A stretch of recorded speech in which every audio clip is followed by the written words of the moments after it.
welcome back to my channel. This is Teacher Lindy once again, and in this video I'm gonna share another recipe on how I cook my buttered shrimps and how does it differ from the ordinary buttered shrimps that we order in a restaurant.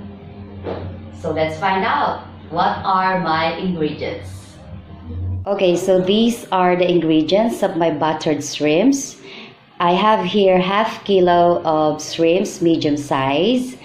On the white bowl, I have the coconut oil, 2 teaspoons of coconut oil, and then I have the calamansi juice, 5 pieces of calamansi, and then 1 clove of garlic minced, and butter, plus the oyster sauce. So first, of course, you have to heat the pan.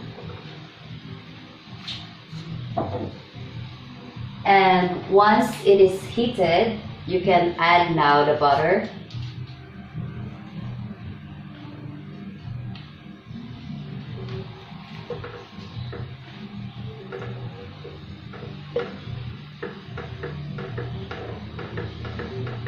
Okay, while melting the butter, you can also put the garlic. It's a medium fire, and you have to toast the garlic, because the garlic is nice when it is toasted.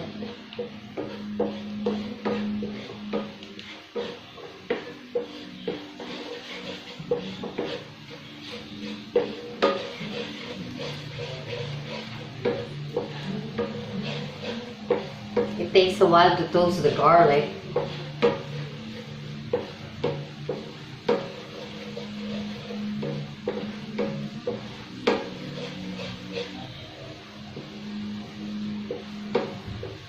Okay, so it is almost toasted.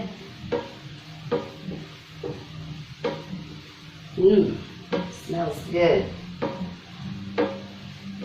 Okay, once it is toasted, you are now ready to put the shrimps. Stir fry the shrimps.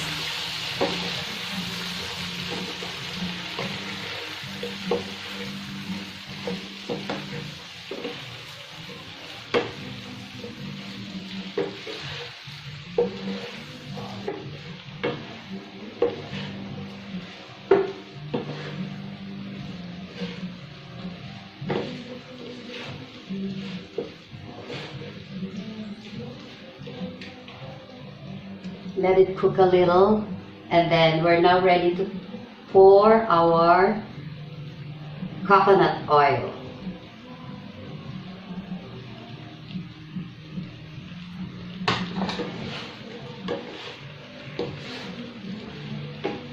Then stir again.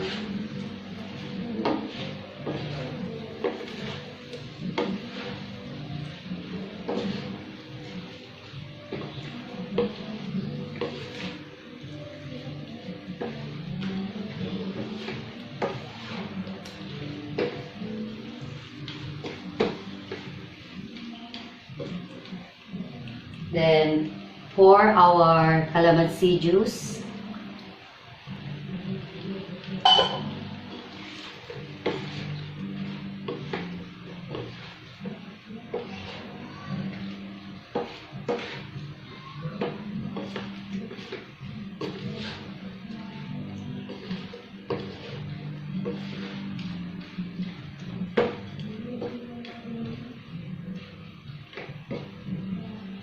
Then the oyster sauce.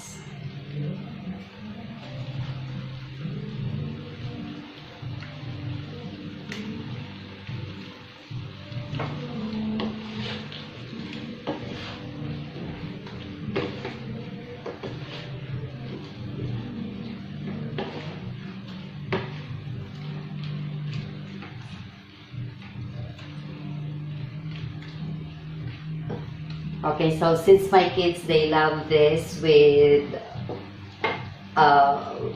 they love it a little saucy, so what I'm gonna add is just 1/4 cup of water.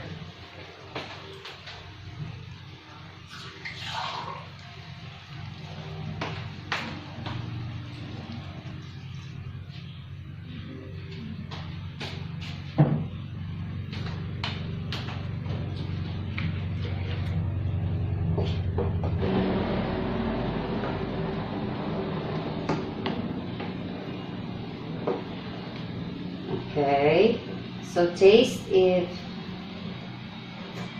salt will be just, then put a little salt, and then you have to put salt to taste.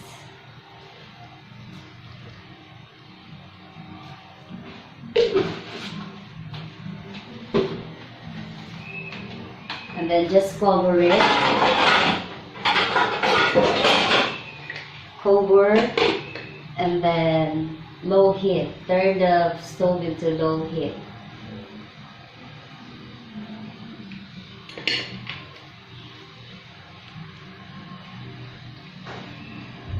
My kids love the buttered shrimp a little saucy, so that's why I put a 1/4 cup of water, and then I'll just let it simmer until it is saucy already.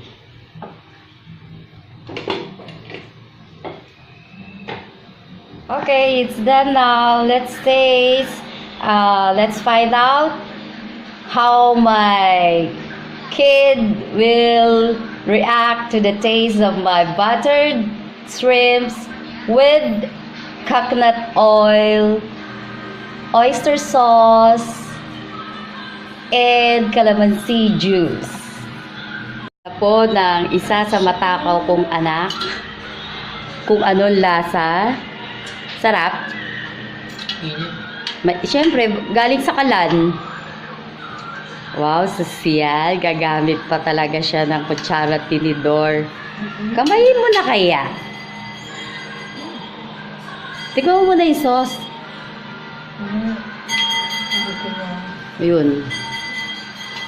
Tagal. Tignan mo nga yung sauce. Ano? Sarap? Anong lasa?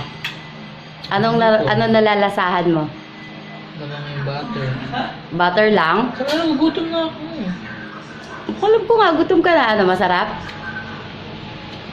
1 to 10. Gradean mo si Mami. 1. Ano? Grabe ko naman. Napaka-harsh mo naman kay Mami. Pero sarap na sarap ka, oh. Tignan ko nga itsura mo. Okay, guys. Masarap daw, sabi nung anak ko. Guys, ayan. Masarap daw, sabi nung anak ko. Mukhang sapilitan yung pagkakasabi na masarap. But I know they like the sauce. Kasi lagi ko naman yan niluluto. Pero hindi nila alam kung ano ingredients na nilalagay ko.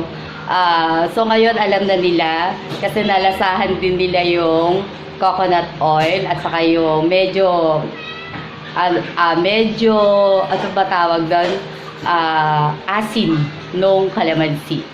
So guys, I hope you like the video, and it's really easy to cook. So next time when you have shrimps, you can do the buttered shrimps with a twist using coconut oil and calamansi juice plus the oyster sauce. So bye, happy eating.